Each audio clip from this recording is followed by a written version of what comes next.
Sema wewe mwanangu noma kishenzi yani. Yaani wewe mwanangu, yani noma kinoma, yani wewe noma. Dada, niacha nikwambie ukweli. Huyu mshikaji hamna kitu.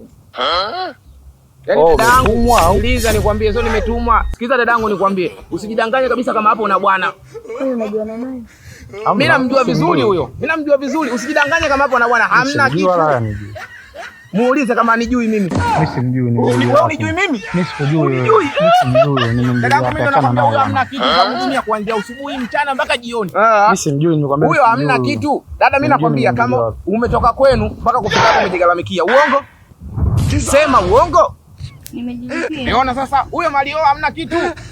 Huyo Mario dada, yani huyo utakuwa unamhudumia wewe. Huyo mweupe kama rangi yake unavyomuona. Mario huyo hamna kitu. Unajua naye unajua ni nani? Achana naye bana wewe. Achana naye. Haiwezekani mtu direct tu atoke huko aanze kuongea maneno hapo ndio unajua ni nani. Achana naye bana. I want problems. Sikia baby.